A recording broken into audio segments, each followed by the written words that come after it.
काल नगरपालिका नगरपंचायतच्या निवडणुकीच्या निकालानंतर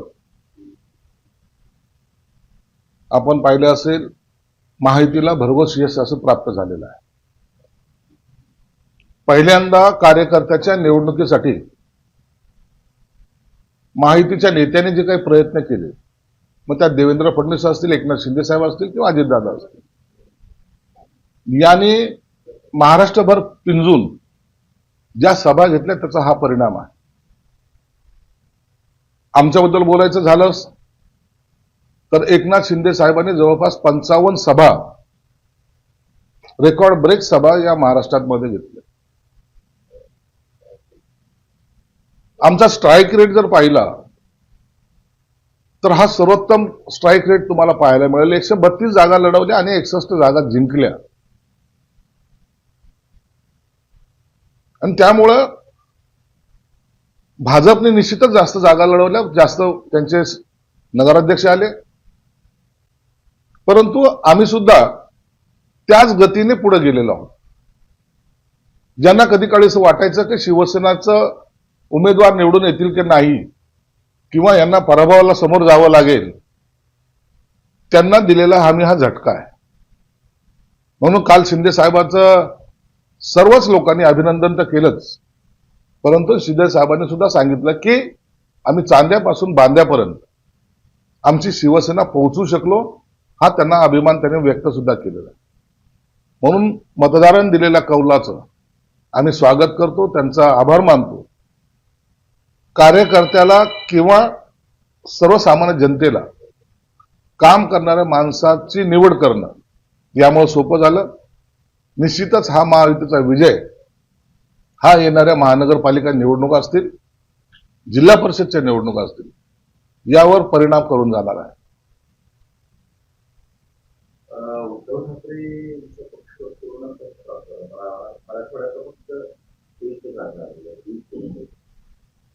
मराठवाड्यात एक आली, महाराष्ट्रामध्ये सगळ्या मिळून 9 जागा काहीतरी आलेल्या आहेत. घरात बसून पक्ष चालवता येत नाही. आणि त्याही जागा ज्या आलेल्या आहेत त्या जागा तेथील कार्यकर्त्याच्या स्वतःच्या ताकदीवर आलेल्या आहेत. यांची कुठेही त्या सुद्धा भागामध्ये कुठेही सभा झाली नाही किंवा नेता सुद्धा गेले नाही. यांच्या नेत्याला एक सवय पडलेली, प्रेस घेतली, काहीतरी स्टेटमेंट दिलं, त्यांना वाटतं सर्व आलबेल आहे. आणि आजही त्यांच्या त्या स्टेटमेंटमुळं त्यांना समाधान वाटतं. आम्ही किती चांगलं बोललो, आम्ही कसं टीका केली, आम्ही कसं टोमणे मारले, याच सगळ्या कल्पनेमध्ये किंवा या सगळ्या धुंदीमध्ये त्यांनी त्यांचा पक्ष हा आता रसातळाला नेलेला आहे. जे निवडून आलेले आहेत 8-9, ते सुद्धा त्यांचे जर त्यांना विचारलं तर ते म्हणतात की आम्हाला याच्याबरोबर राहायचं नाहीये. ही दुर्दैवी परिस्थिती यांच्या फक्त तोंडामुळं, यांच्या नाकर्तपणामुळं आणि घरात बसून केलेल्या राजकारणामुळे झालेली.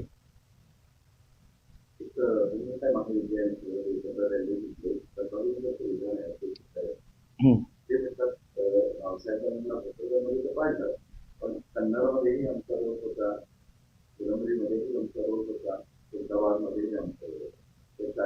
भाजपचा पराभव होता. हे बघ, आता या निवडणुका ज्या होत्या सर्वांनी एकमेकाच्या विरोधात लढवल्या, तर हे तुम्हाला मान्य करावं लागेल. आम्ही माहिती म्हणून इथं लढलो नव्हतो. शिवसेना वर्सेस भाजप हा लढत अनेक ठिकाणी झाली. तुम्ही वैजापूरचं उदाहरण घ्या, तुम्ही गंगापूरचं उदाहरण घ्या, तुम्ही पैठणचं उदाहरण घ्या.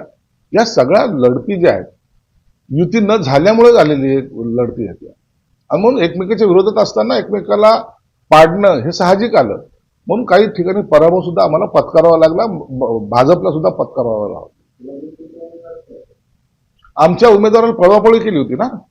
आमचा नगराध्यक्षाचा उमेदवार होता, त्याला पळवून घेऊन गेले होते. मग त्याला पळून घेऊन जाऊन त्याचा फॉर्म विड्रॉ करण्यापर्यंत मजल गेली होती. हे लोकांना आवडलेलं नाही, ते त्यांनी मतदानामध्ये दाखवून दिलं.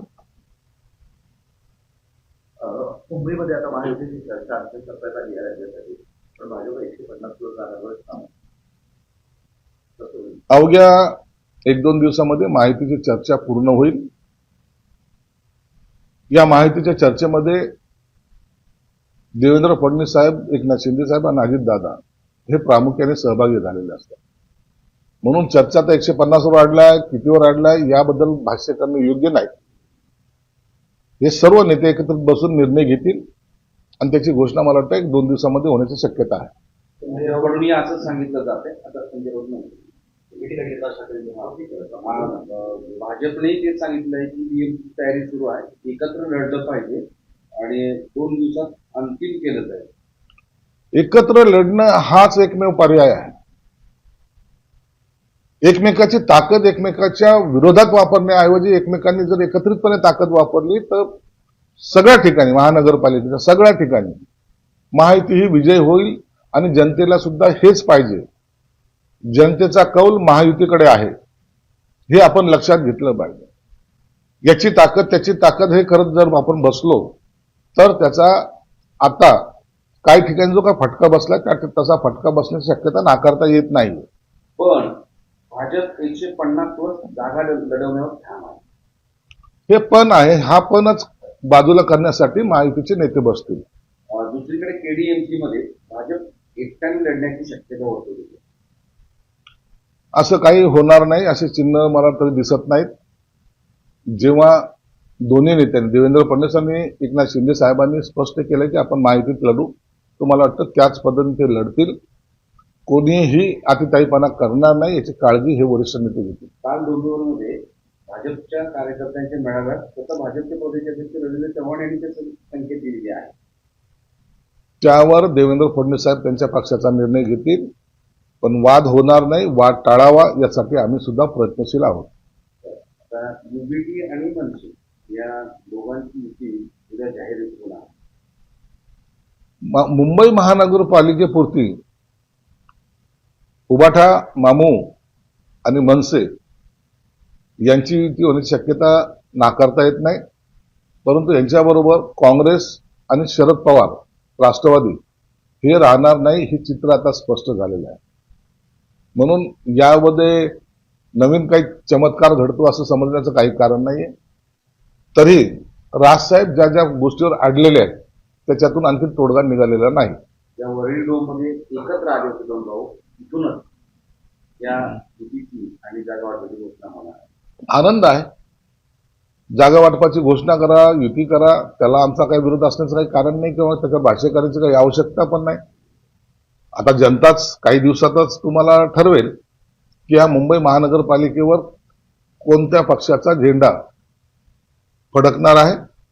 परंतु निश्चित आम्हाला खात्री आहे की महायुतीचा भगवा झेंडा या मुंबई महानगरपालिकेवर असेल. संजय राऊत म्हणाले की कालचा निकाल हा महाराष्ट्राचा कसा लागला हे जनतेला माहीत आहे. कोट्यवधी पैसे कसे दिले गेले या निवडणुकीमध्ये, कशी एकमेकांची जुंपली, तिघांनी पैशाची प्रचंड उधळपट्टी केली. एकदा पराभव झाला ना तो मान्य करायला पाहिजे. दरवेळेला हे लोक ना कधी ईव्हीएम मशीन, कधी पैसा, कधी दादागिरी असे सगळे शब्द वापरतात. मला एक सांगा, तुम्ही तुमच्यातल्या कोण असे 4 नेत्याची नावं सांगा ज्यांनी या महाराष्ट्रभर जाऊन कुठं प्रचार केला. घरात बसून राजकारण चालतं का? निवडणूक ह्या कार्यकर्त्याच्या जीवावर जेव्हा तुम्ही लढता त्या टायमाला कार्यकर्त्यांना साथ देणं तुमचं काम आहे की नाही आहे. मग त्याच्यात पैशाचा व्यवहार झाला, असं झालं, ही सर्व कारणं बोगस आहेत. म्हणजे जनतेने दिलेला कौल आजही तुम्ही मान्य करायला तयार नाही, तो जनतेचा अपमान आहे. म्हणून तुम्ही आताही जे झोपेचं सोंग घेऊन तुम्ही झोपलात ना, ते डोळे उघडा आणि वस्तुस्थिती पहा की नेमकं आता काय घडतंय. तुम्हाला जनतेने साफपणे नाकारलेला आहे. एवढ्या मोठ्या महाराष्ट्राच्या या निवडणुकीमध्ये अवघ्या 9 जागावर तुम्हाला समाधान मानावं लागतंय, हे तुमचं दुर्दैव आहे. त्यावरच असं म्हणाले की आमचं चोरलेलं चिन्ह जरा बाजूला ठेवा, मग कळेल असं कोणाने नक्की. हे सगळे आता गप्पा झालेले आहेत. लोक याला कंटाळलेले. चोरलेले चिन्ह, चोरलेले बाळासाहेब, चोरलेले शिवसेना, काय काय बोलायचं ते सगळं बोलून झालेलं आहे. इमोशनली बोलून झालंय, हेही बोलून झालंय. परंतु पराभव हा पराभव असतो हे ते मान्य करायला तयार नाहीत. आणि लोकांनी सुद्धा जे उबाठाने केलं त्याचा त्यांना धडा शिकवलेला आहे. शिवसेना प्रमुखाचे विचार घेऊन आम्ही पुढे चाललो, त्याला लोकांनी पसंती दिलेली. एकनाथ शिंदे अख्खा महाराष्ट्र बिंजून काढतो आणि स्वतःचे 61 नगराध्यक्ष निवडून आणतो, ही ताकद जी निर्माण झाली ती शिवसेनेमुळे आणि शिवसेना प्रमुखांच्या आशीर्वादामुळे. असंही म्हणाले की निवडणूक आयोगाने मतदारांना जिंकवले. त्यांच्या बोलण्याला आता लोक सिरियसली घेत नाहीत आणि आम्ही पण त्यांना सिरियस घेत नाही. आणखी एक विषय त्यांनी फार गंभीरपणे मांडला. खरं पात्र तर यामागे रहमान डकेत आहे. यांना आता डायलॉग मारू द्या. हे डायलॉग मारले ना तेवढेच उभाटाचे नेते उद्धव ठाकरे खुश होतात. त्यांना वाटतं की नाही आपली बाजू यांनी चांगली मांडली आणि ह्या सगळ्या स्वतःच्या मनातल्या मनात खुश होऊन ते आनंद साजरा करत असतात. त्यामुळं आता नाही होऊ शकत त्यांचं काही, कोणताही चान्स नाही यांना. तेलंगणामध्ये बॅलेट पेपरवर निवडणुका घेतल्या होत्या. त्यामुळं इथं भाजप 4थ्या नंबरवर गेला असा दावा संजय राऊतांनी. ते विद्वान आहेत तर त्या विद्वानावर आता या आरोपावर बोलणं उचित नाहीये. पराभव मान्य करणं हे त्यांच्या रक्तात नाही. परंतु एक दिवस असेल की त्यांच्या दुकानाला लॉक लागलेलं असेल आणि त्या दिवशी त्यांचे डोळे उघडतील. संजय राऊत राज ठाकरेंच्या भेटीसाठी गेलेले आहेत. जागा वाटपासंदर्भात चर्चा देखील होती असं बोललं जातं. संजय राऊत आता सर्व पक्षाचे प्रमुखच झालेले आहेत. ते ज्या राजसाहेबाच्या विरोधात ते बोंबा मारायचे त्यांच्या भेटीला गेलेले आहेत. राजसाहेब आहे, त्यांना राजसाहेबांना सुद्धा माहिती की हा माणूस कसा आहे, म्हणून तेही त्या पद्धतीने इजिली घेतील. राजसाहेब च्या उंचीचा संजय राऊत नाहीये, म्हणून त्यांच्याबरोबर काय बोलणी होईल हे तुम्हाला त्यांच्या भेटीच्या नंतरच कळेल. मला असं वाटतं की जर कुठेतरी त्यांचं दोघांचं एकत्र घेण्याचं असेल त्यांच्या भेटीमध्ये कुठेतरी जोर होईल तर संजय राऊत असला असेल. संजय राऊत हा विषय त्यांच्याकडे नाहीच आहे. संजय राऊत ते लोक मानत पण नाही. राजसाहेब तर मुळात मानत नाही. आता हे जाणं येणं चालत राहतं पण त्यांना ते सिरियस घेत नाहीत. काय राजसाहेब आणि उद्धवसाहेब काय एकमेकाशी बोलू शकत नाही का? आता 100 वेळा हे तिकडं ते इकडे जाता येत असतात, म्हणून संजय राऊत काहीतरी मोठा दुवा आहे असं समजण्याचं काहीच कारण नाही. मुंबईचा महापौर कोण होईल यावर सट्टा लावला गेला. सट्टा लावला गेला. तुमच्या बाजूने कितीचा लागला, आमच्या बाजूने कितीचा लागला ते याकडे सांगून द्या लोकांना.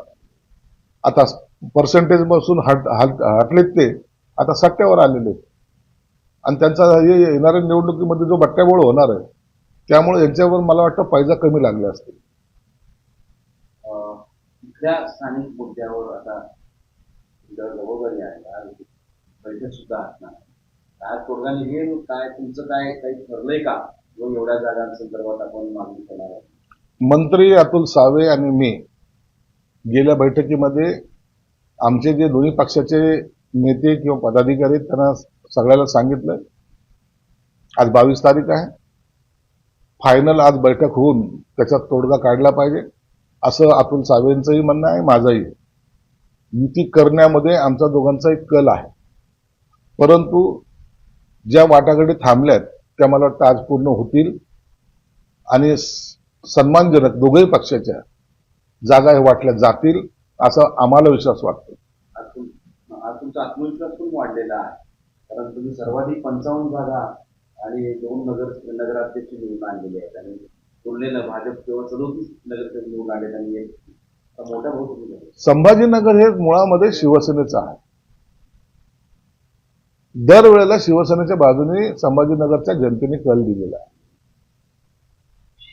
शिवसेनेकडे असण्याचे कारण अनेक आहेत आणि म्हणून हा जनतेचा कौल हे सगळ्यांनी मान्य केला पाहिजे. आमचे 6 आमदार आहेत, ते खासदार आहेत, आता 2 नगराध्यक्षही त्यात ऍड झालेत, नगरसेवक ऍड झालेत. तरी आम्ही ताकदीने मोठे जरी असलो तरी आम्ही त्याचं भांडवल करायच्या मनस्थितीत नाहीये. आम्हाला आजही वाटतं की या संभाजीनगरसाठी हिंदुत्वादी सर्व विचाराचे लोक एकत्रित आले पाहिजे. म्हणून आम्ही वारंवार सांगतोय भाजपलाही की भाजपची सेनेची युती या ठिकाणी झाली पाहिजे.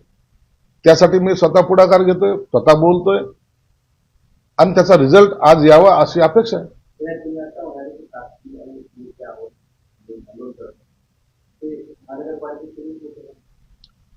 हे बघ ते जनता ठरवेल ना.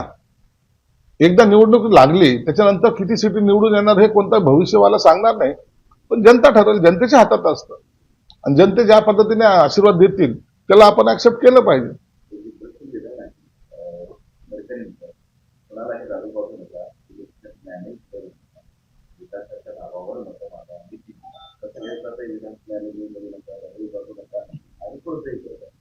गडकरींचे विधान हे नेहमी सकारात्मक, समाजासाठी संदेश देणारे असतात. त्यांनी मागे एकदा सांगितलं होतं की कोणतेही बॅनर मी निवडणुकीच्या काळात लावणार नाही. याच पद्धतीने जर निवडणुका झाल्या त्यांनी सांगितल्याप्रमाणे, तर मला वाटतं लढाईमध्ये या निवडणुकीच्या भांडणं कमी होतील आणि हे काही दारूचा, पैशाचा, याचा ज्या ज्या ठिकाणी वापर होतोय त्यांनी जर याचा बोध घेतला तर सर्वसामान्य कार्यकर्त्याला न्याय सुद्धा मिळेल. इलेक्शन मॅनेज करून काय अर्थ काय? इलेक्शन मॅनेज नसतं होत. इलेक्शनमध्ये कार्यकर्ता जो काही अपोजिट असतात एकमेकांना मॅनेज करण्याचा प्रयत्न करतात आणि हे सर्वीकडे चालतं. इलेक्शन मॅनेज होत नाही. उमेदवार किंवा अपोजिटवाला हे मॅनेज करण्याचे प्रकार हे घडत नाही, अशातलं काही नाही, असा माझा दावाही नाही.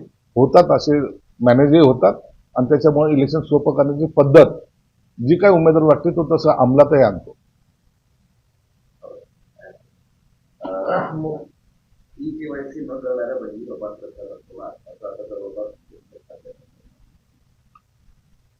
हे करणं गरजेचंच आहे. ई केवायसी केल्याशिवाय त्याचा जे काही चुकीचे लाभार्थी असतील तर त्यांना त्याचा लाभ मिळू नये हा त्याच्या मागचा उद्देश आहे. आणि जे खरोखर गरजेचे आहेत त्यांना तो लाभ मिळाला पाहिजे हेही त्याच्या मागचं धोरण आहे. लवासा केंद्र प्रकरणी शरद पवार, अजित पवार सगळ्यांना दिला. त्याबद्दल आता कायदेशीर जे काही प्रक्रिया चालू आहे त्याच्यावर भाष्य करणं योग्य नाही. मोहन भागवत यांचं एक वक्तव्य आहे, भारतासाठी हा एकच देश आहे, मुलींमध्ये राहणारी जबाबदारी पार पाडत नाही. तिथं विवाह संस्थेसंदर्भात त्यांचं बोलणं. मोहन भागवतांचं देशाच्या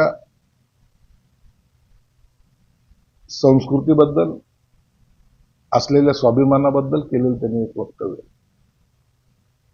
हिंदू राष्ट्र भारत सोडला तर एक नेपाळ जगाच्या पाठीवर एक आहे आणि या ठिकाणी ही संस्कृती किंवा हा संस्कार जर आपण सोडला तर निश्चित आपल्या देशाचा सुद्धा ऱ्हास होऊ शकतो हे सूचक इशारा त्यांनी त्या माध्यमातून दिलेला आहे. म्हणून एकसंघ राहण्यासाठी ही लिव्हिंग रिलेशनशिप जी आहे ही घातक आहे असं त्यांचं कदाचित म्हणण्याचा अर्थ असावा. अजित पवारांनी सगळे पाटलांना फोन केला आणि पुण्यामध्ये आपण सगळे त्याचा काँग्रेस, शरद पवार काँग्रेस आणि अजित पवार पुण्यात एकत्र येतात. काय काय घडेल हे 2-4 दिवसामध्ये आपल्याला कळेल. कोण कोणाबरोबर जात आहे, कशी युती होते. परंतु अशा आघाड्या टिकत नसतात. जे युतीमधले पक्ष आहेत तेच एखाद्या वेळेला विचाराने एकत्र आल्यामुळं निवडणूक चांगल्या प्रकारे लढू शकतात. जसं महायुतीमध्ये शिवसेना, भाजप ही 30 वर्षापूर्वी एकत्र आहे आणि ते असा कधी विचार करत नाही की याच्याबरोबर जायचं का त्याच्याबरोबर जायचं. म्हणून मला वाटतं निवडणुकीमध्ये शक्यतो जे महायुतीमध्ये घटक पक्ष आहेत त्यांनी एकत्रपणे निवडणुका लढल्या पाहिजे.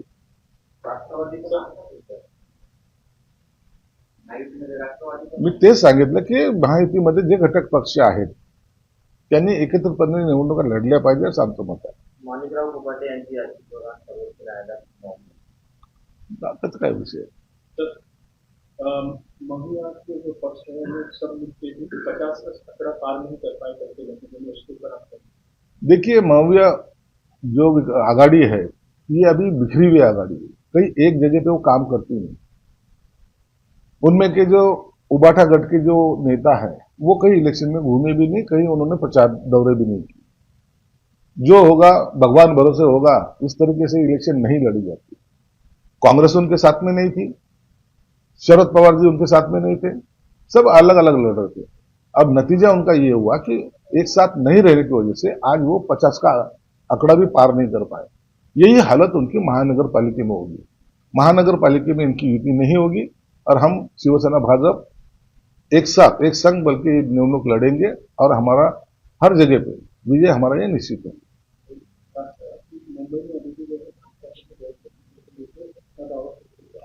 देखिए लास्ट क्षण तक हर कोई पार्टी अपना दावा छोड़ती नहीं, दावेदारी छोड़ती नहीं, लेकिन इसके ऊपर तोड़गा 1-2 दिन में निकल जाएगा और ये महायुति बोल के ही मुंबई महानगर पालिका का चुनाव लड़ा जाएगा.